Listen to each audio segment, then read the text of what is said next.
Last lecture में हम लोग ग्रेटेस्ट इंटीजर फंक्शन डिस्कस कर चुके थे, बॉक्स एक्स डिस्कस कर चुके थे। तो अब उसके आगे का पार्ट डिस्कस करते हैं। नेक्स्ट टॉपिक जो है that is fractional part of x. Next topic is fractional part of x. ये जरा समझने की कोशिश करते हैं। फ्रैक्शनल पार्ट ऑफ एक्स को हम रिप्रेजेंट करते हैं कर्ली ब्रैकेट से। ठीक है, एक्स कर्ली ब्रैकेट में रखा मैंने, ये है अपना फ्रैक्शनल पार्ट ऑफ एक्स। जो मुझे इसकी वैल्यू मिलेगी दैट इज फ्रैक्शन।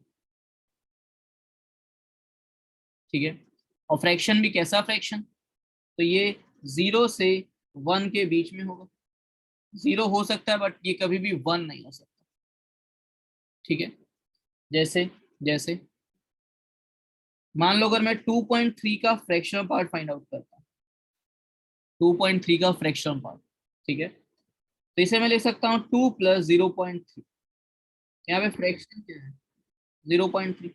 ये अपना फ्रैक्शन हो गया। ठीक है, फ्रैक्शनल पार्ट ऑफ एक्स को ऐसे भी लिखते हैं, x minus greatest integer function, x minus box x. ये भी फ्रैक्शनल पार्ट ऑफ एक्स ही है।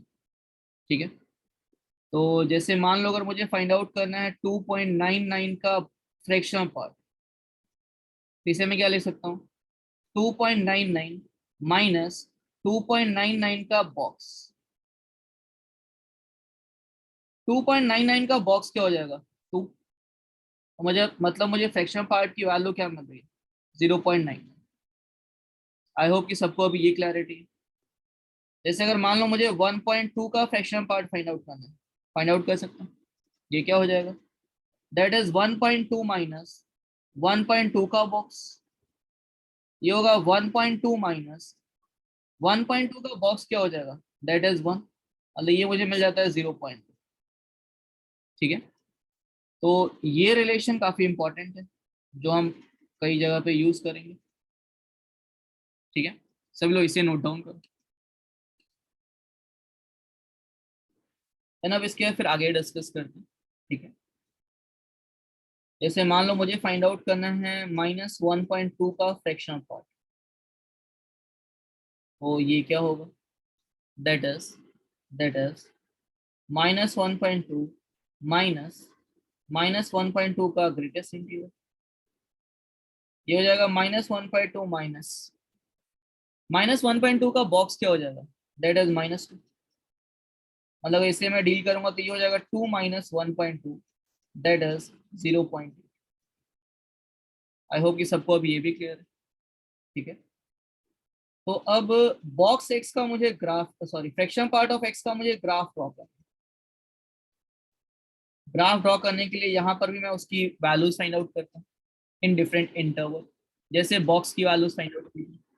ठीक है, हमें ये पता तो है ही कि box fractional part of x जो होता है that is x minus box x. तो ये रिलेशन यहाँ पे मैं यूज करता हूँ।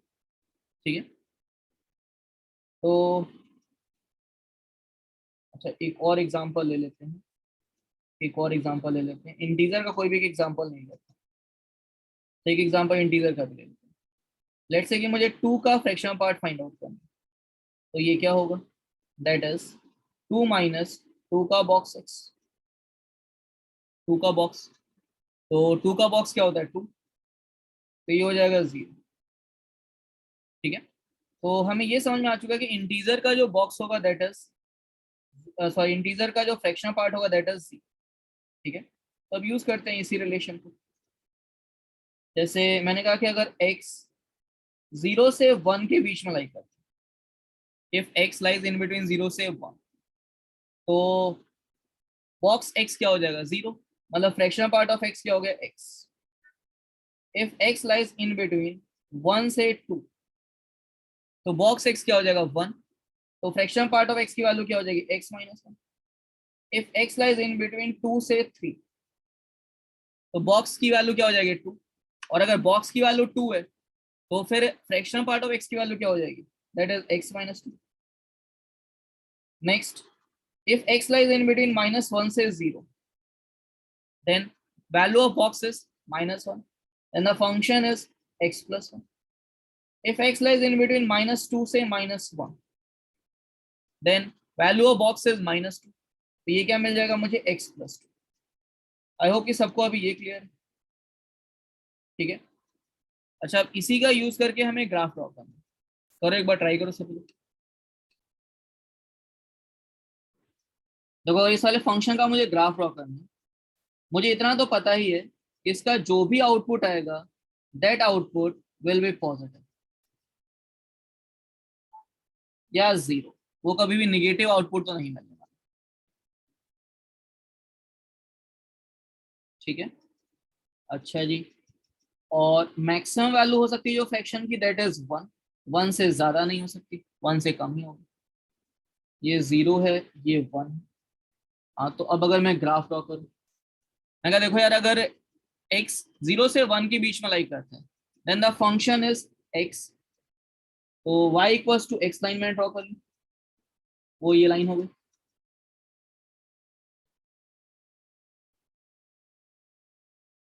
ये 1 हो गया, ठीक है। If x lies in between 1 से 2 देन फंक्शन इज x-1। 1 पे उसकी वैल्यू है 0, 2 पे वैल्यू होगी 1, तो ये लाइन हो गई, 1 स्लोप की लाइन है। अच्छा, 1 पे बॉक्स x की वैल्यू जो होती है वो सॉरी 1 पे जो फ्रैक्शनल पार्ट ऑफ x की वैल्यू होती है दैट इज 0, ठीक है। इसलिए मैंने यहाँ पर एरो लगा दिया। 2 पे भी फ्रैक्शनल पार्ट ऑफ x की जो वैल्यू होगी दैट इज 0, तो मैंने वहां पर एरो लगाया। If x lies in between 2 से 3 देन फंक्शन इज x-2, तो पैरेलली ऐसे ही लाइन ड्रॉ कर लेते हैं। मैंने जितनी भी लाइंस ड्रॉ की है सबका स्लोप जो है दैट इज 1।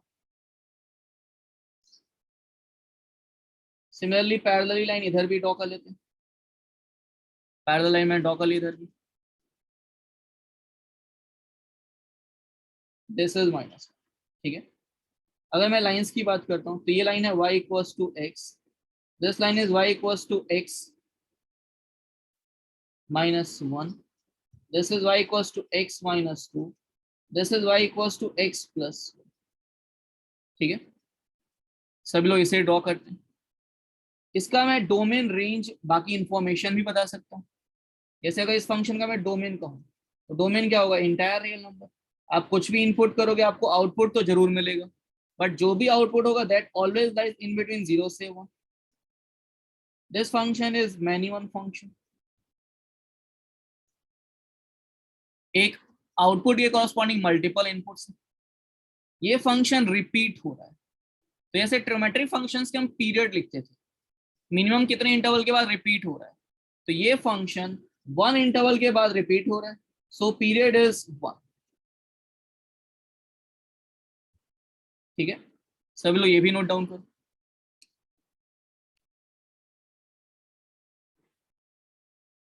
देखो अब इसी की बेसिस पे मैं कुछ क्वेश्चंस लिख रहा हूँ, ट्राई करते हैं। जैसे लेट्स से कि फ्रैक्शनल पार्ट ऑफ x कहा गया है मेरे को कि ये हो जाए 4, तो इसके कॉरस्पॉन्डिंग x क्या मिलेगा, x इज इक्वल टू 5 लिख देता हूँ मैं, नो वैल्यूज ऑफ x। क्यों?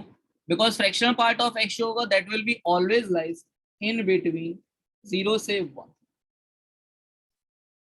ये कभी भी इस इंटरवल के बियॉन्ड तो नहीं हो सकता, है ना।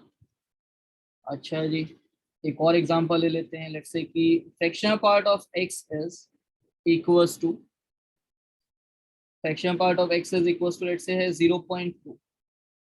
तो अब इसके कॉरस्पॉन्डिंग अप्लाई करते हैं, एक बार ट्राई करो, बताओ। उसके बाद इन तीनों क्वेश्चंस को भी ट्राई करते हैं।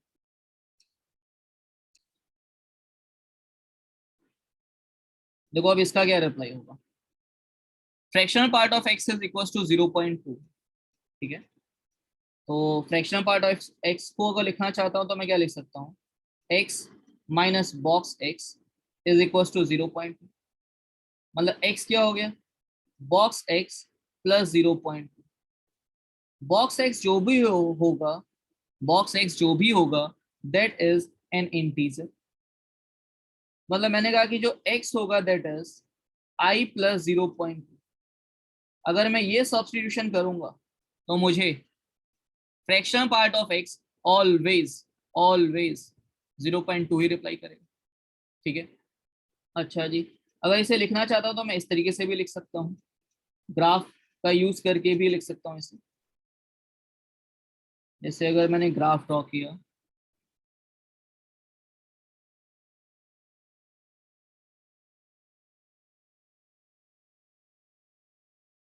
जैसा कि ट्रिग्नोमेट्रिक फंक्शंस में करते थे ना हम लोग, एक पीरियड में ग्राफ ड्रॉ कर लेते थे और अप्लाई करते थे, वैसे ही यहाँ पर भी करते हैं।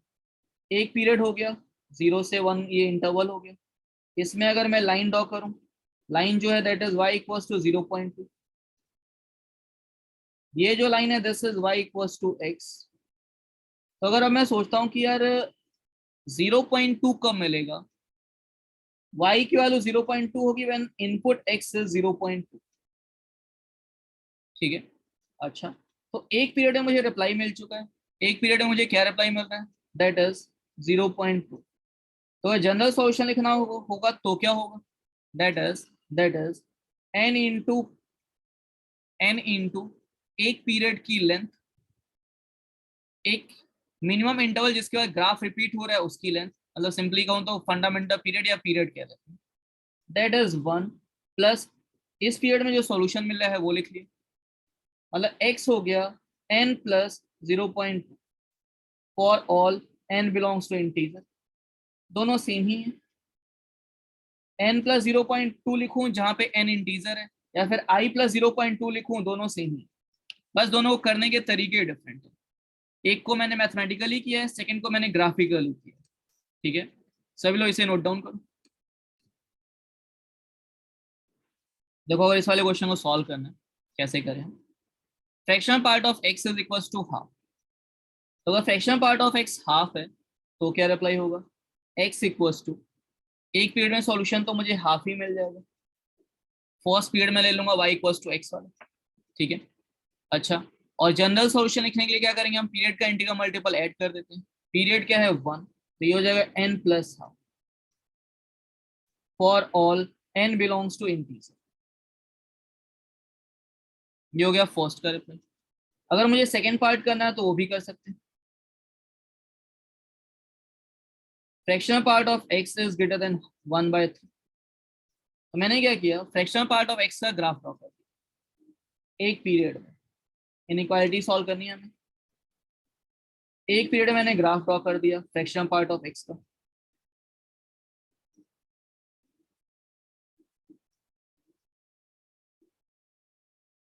ठीक है, ये 1 हो गया। अच्छा, हमें क्या फाइंड आउट करना है, इक्वल टू 1/3 पहले तो फाइंड आउट कर लेते हैं। ये पॉइंट हो गया 1/3। हमारी रिक्वायरमेंट क्या है, तो हमारी रिक्वायरमेंट है fractional part of x is greater then 1/3। 1/3 से बड़ा होने के लिए मुझे ये वाला इंटरवल चाहिए होगा। ठीक है, तो इस वाले इंटरवल को लिखूंगा तो क्या होगा, x लाई इन बिटवीन 1/3 से लेकर 1।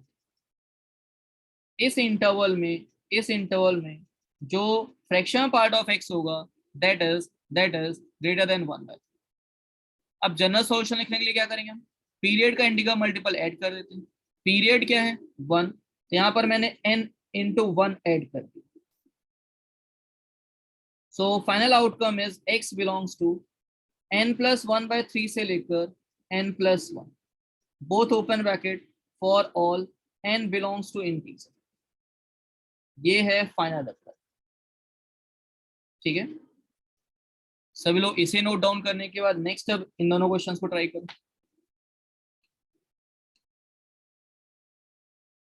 देखो अगर थर्ड वाला पार्ट करना था तो fraction part of x is less then 1/4, तो ये मुझे मिल जाएगा x less than 1/4 but greater than 0। ठीक है, ग्राफ के बेसिस पे मैं अप्लाई कर रहा हूँ। ठीक है, और जनरल सॉल्यूशन के लिए क्या करेंगे, हम पीरियड का integral multiple n into 1 add कर दिए। सो मुझे यहाँ पर अप्लाई मिल जाएगा x बिलोंग्स टू n से लेकर n प्लस 1/4 तक, बोथ ओपन ब्रैकेट। ये है फाइनल आंसर। ठीक है, next fractional part of x equals to 0। यार ये तो सिर्फ तभी पॉसिबल होगा when x is equals to integer, otherwise fractional part of x जो भी रिप्लाई करेगा दैट विल बी पॉजिटिव। ठीक है, तो अब अगर सभी लोगों ने ये लिख लिया है तो नेक्स्ट अब इस वाले क्वेश्चन को ट्राई करते हैं, इसका रिप्लाई करो। तो इस वाले क्वेश्चन में हमें range of the function find out करना है, फाइंड आउट कर सकते हैं क्योंकि मुझे फ्रैक्शनल पार्ट ऑफ एक्स का रेंज पता है, that is always greater than equal to 0 and less than 1। 2 multiply करना है, मैंने मल्टीप्लाई कर दिया, लेस देन 2 हो जाएगा, ग्रेटर देन इक्वल टू 0 हो जाएगा। और अब मुझे 3 ऐड करना है तो मैंने 3 ऐड कर दिया। ठीक है, तो यहाँ से जो मुझे 3 plus 2 times fraction part of x का रेंज मिल रहा है, that is greater than equal to 3 but less than 5 मिल रहा है। बट हमें तो उसका स्क्वायर रूट भी लेना है, तो स्क्वायर रूट ले लेते हैं। अगर स्क्वायर रूट लेंगे तो हमें अब रिप्लाई मिल जाएगा। तो the range of the function is √3 to √5। √3 पे क्लोज ब्रैकेट, √5 पे ओपन ब्रैकेट, ये है रेंज ऑफ द फंक्शन। ठीक है, सभी लोग इसे नोट डाउन करने के बाद नेक्स्ट ट्राई करो, इसका रिप्लाई करो, बताओ। देखो इस वाले क्वेश्चन को सॉल्व करना है तो कंडीशन तो यही होगी कि बॉक्स सॉरी जो input of a square root है that is greater than equal to 0।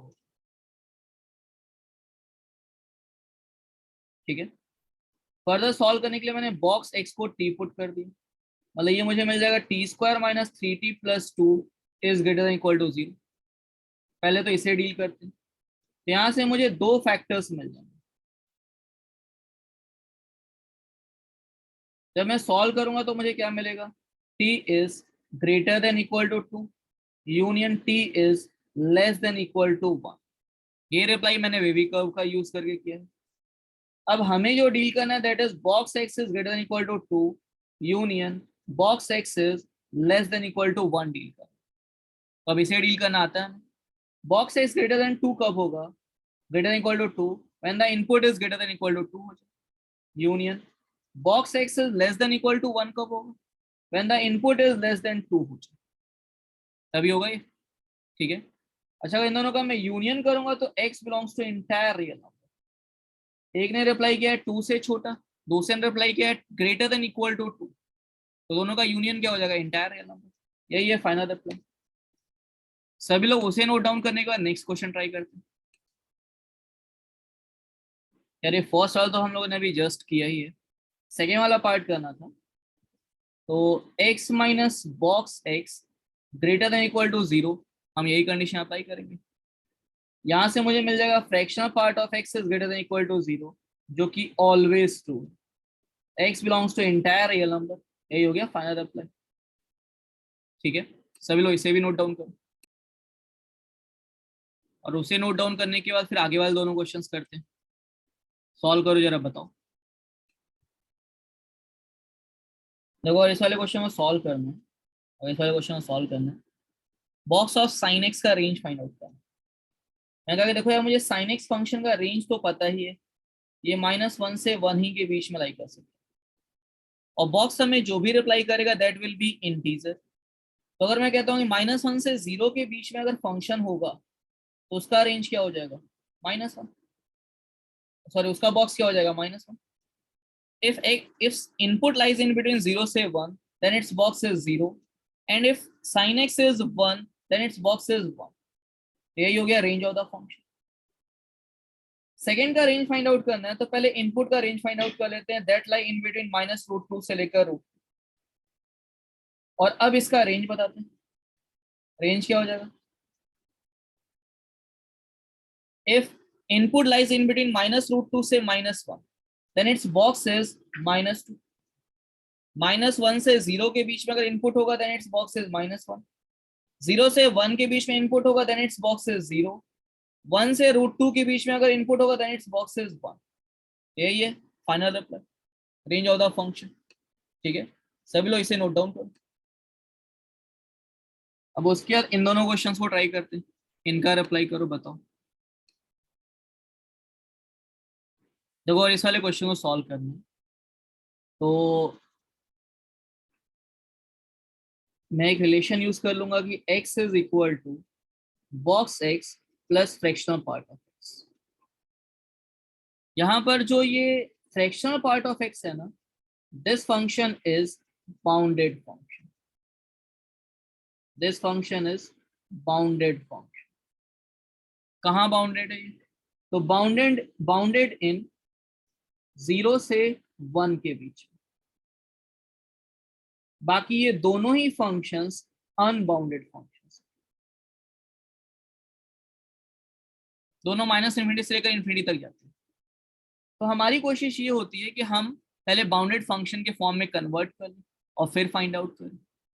ठीक है,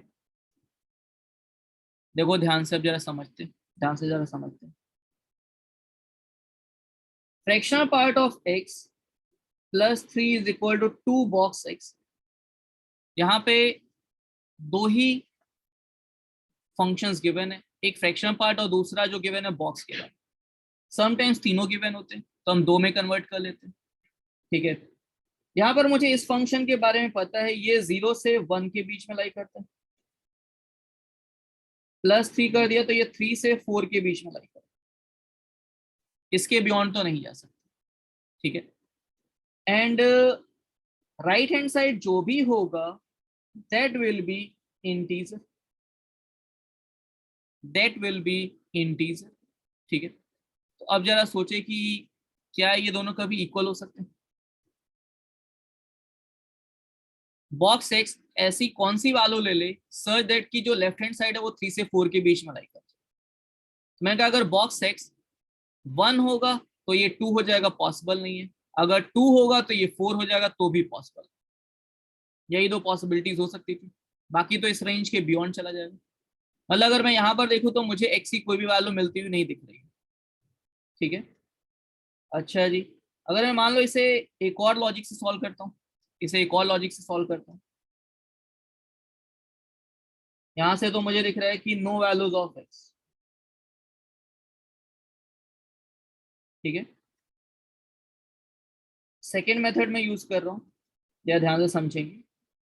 2 times box x is equal to fractional part of x plus 3 था। ठीक है, तो मैंने इस बॉक्स एक्स को लिख लिया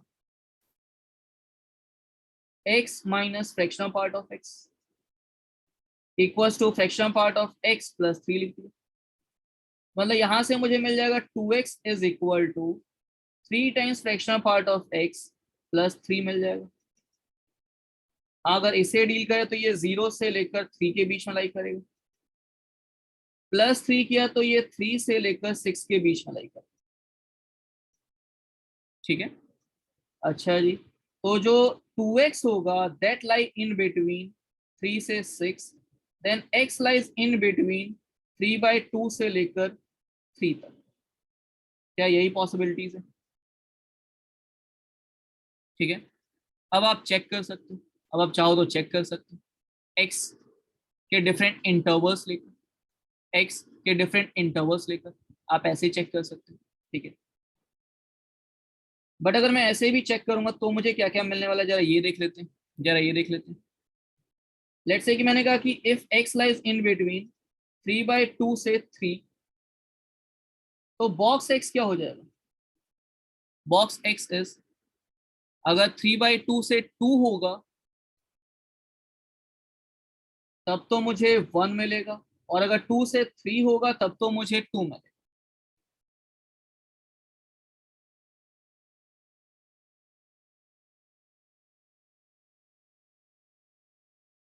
आई होप कि सबको अभी ये क्लियर। ठीक है, अच्छा, अब इसके कॉरस्पॉन्डिंग हम लोग एक्स भी, फ्रैक्शनल पार्ट ऑफ एक्स भी चेक कर सकते हैं कि उसकी क्या पॉसिबिलिटीज आ रही है, उसकी क्या वैल्यूज आ रही है। कैसे? मैंने क्या किया जो ओरिजिनल इक्वेशन हमें गिवन थी ना, 2 टाइम्स बॉक्स एक्स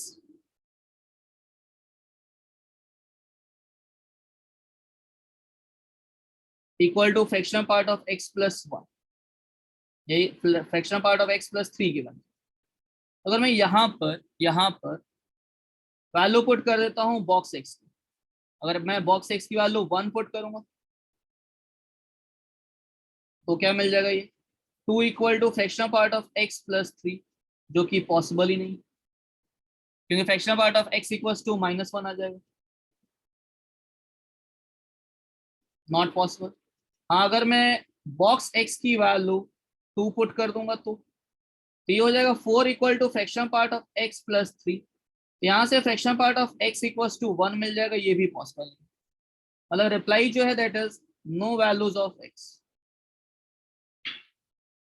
ठीक है, सब लोग इसी तरीके से आगे ही वाला क्वेश्चन ट्राई करें। तो अगर मैं इसे सॉल्व करता हूँ तो मुझे राइट हैंड साइड का रेंज तो पता है कि फ्रैक्शन पार्ट ऑफ एक्स जो भी होगा वो 0 से 1 के बीच में लाई करेगा। इंटू 2 करने के बाद ये 0 से 2 हो गए, और 1 ऐड करने के बाद ये मुझे मिल जाएगा 1 से लेकर 3 तक। ये हो गया राइट हैंड साइड। अब अगर ये लेफ्ट हैंड साइड के इक्वल होना है तो उसके कॉरस्पॉन्डिंग बॉक्स एक्स क्या हो सकता है? या तो हो सकता है 1 या फिर हो सकता है 2। यही दो पॉसिबिलिटीज हैं, और कोई पॉसिबिलिटीज तो है। ठीक है, अच्छा जी। अब अगर मैं कहता हूँ बॉक्स एक्स 1 हो जाएगा तो इसके corresponding fractional part of x क्या मिल जाएगा? तो अगर मैं बॉक्स एक्स की वैल्यू 1 पुट करूंगा तो फ्रैक्शनल पार्ट ऑफ एक्स 0 मिल जाएगा। और अगर मैं बॉक्स एक्स की वैल्यू 2 पुट करूंगा तो fractional part of x 2 minus 1 1 upon में 2 मिल जाएगा। हाँ, तो एक्स हमें पता है that is box x plus fractional part of x. मतलब एक्स क्या मिल जाएगा? हो सकता है 1 प्लस 0 1 मिल जाए, या 2 प्लस हाफ 5/2 मिल जाए। यही दो पॉसिबिलिटीज हैं। एक बार जरा सभी लोग चेक कर लो, कंफर्म करो, बताओ। देन अब इसके बाद फिर नेक्स्ट टॉपिक डिस्कस करते हैं। Next topic is exponential function. अब एक्सपोनेंशियल फंक्शन क्या है जरा ये समझने की कोशिश करते हैं। तो एक्सपोनेंशियल फंक्शन होगा a to the power x, but the condition is कि a पॉजिटिव होना चाहिए, a नॉट इक्वल्स टू 1 होना चाहिए। इंडाइसेस में डिस्कस भी किया था हमने। इसका ग्राफ कैसा होगा?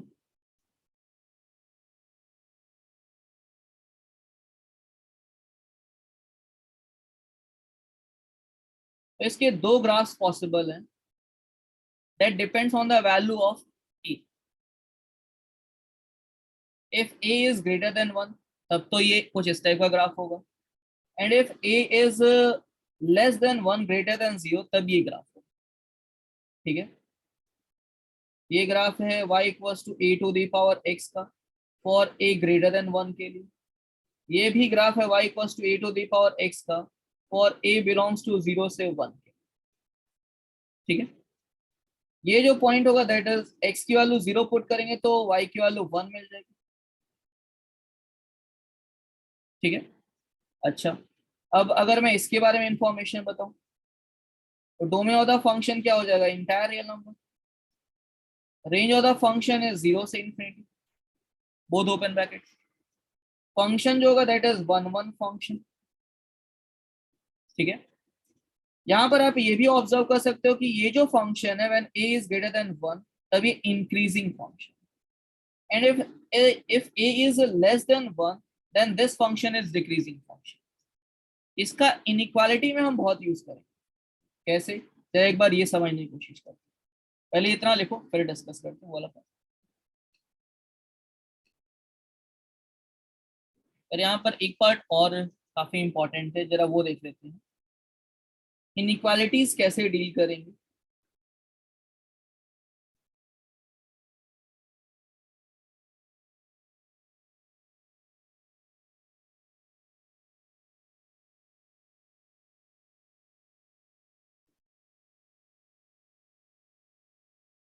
जैसे ये ग्राफ है इंक्रीजिंग फंक्शन, ये है डिक्रीजिंग फंक्शन। ठीक है, ये ग्राफ होगा when a is greater than 1, ये होगा व्हेन a बिलोंग्स टू 0 से 1, है ना? मैंने दो पॉइंट्स ले रखे हैं, एक पॉइंट है x1, सेकंड पॉइंट है x2। ये हाइट है y1, ये हाइट है y। ठीक है, अच्छा। अगर मैं फर्स्ट वाले ग्राफ में देखता हूँ तो मैं कहता हूँ देखो यार, x1 is smaller then x2 and correspondingly y1 is smaller then y2। ठीक है, अच्छा जी। ये पॉइंट क्या होगा? तो ये होगा x1 कॉमा a की पावर x1। ये क्या होगा? y1 कॉमा ए की पावर y1, ठीक है। तो मैं यहाँ पे लिख सकता हूँ ए की power x1 is smaller than a की पावर x2। मतलब सिंपल शब्दों में ये समझा मुझे कि if a is greater than 1 तो फंक्शन इंक्रीजिंग है, तो जो रिलेशन x में है सेम ही रिलेशन y में। ये कब होगा? When a greater than 1 increasing function. जो रिलेशन y में होगा सेम रिलेशन x में होगा। बट हाँ, इफ इफ फंक्शन डिक्रीजिंग हो जाए तो उस केस में ये x1 कॉमा ए की पावर x1 ले लेता हूँ, ये x2 कॉमा ए की पावर x2 ले लेता हूँ, ठीक है। तो अब इस केस में क्या होगा? x1 is smaller then x2, x1 is smaller then x2, but y1 is greater then y2। मतलब a की power x1 is greater then a की पावर x2। ऐसा कब होगा? ऐसा कब होगा? व्हेन a बिलोंग्स टू 0 से 1 के बीच में हो जाए, फंक्शन डिक्रीजिंग होगा, उस केस में ये रिलेशन होगा। मतलब इस रिलेशन को अगर मैं समझना चाहूँ तो ऐसे कहता हूँ कि जो रिलेशन y में है उसका अपोजिट रिलेशन x में, ठीक है। सभी लोग इसे नोट डाउन करो और अब इनके बेसिस पे क्वेश्चंस करते हैं। यार ये x2 है, मैंने गलती से y1 लिख दिया, a की पावर x2, ठीक है। चलो, अब अगर सभी लोगों ने यहां तक लिख लिया तो उसके बाद अब क्वेश्चंस करते हैं। पहले तो सभी लोग इस वाले क्वेश्चन को ट्राई करो।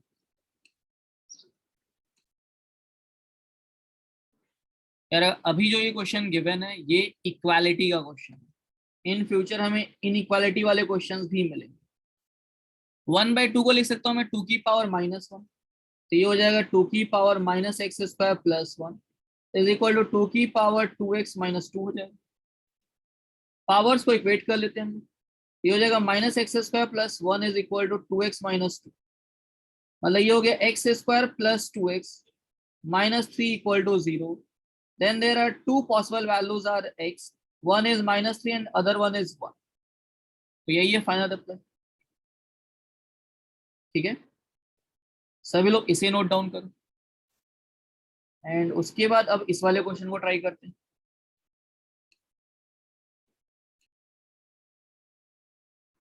देखो इस वाले क्वेश्चन को सॉल्व करना है, तो इसे लिख सकता हूं मैं 3 की power 3 minus x square is less then 3 की पावर 2 मॉड x।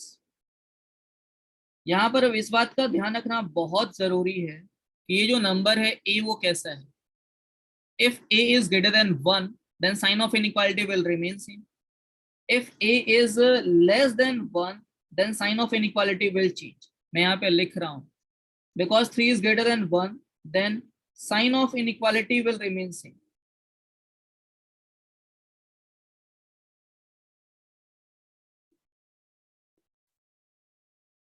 ठीक है, तो अब क्या मिल जाएगा ये हमें? 3 minus x square is less than 2 mod x। सबको राइट हैंड साइड शिफ्ट कर दिया तो क्या मिल जाएगा? X square plus 2 mod x -3 is greater than 0।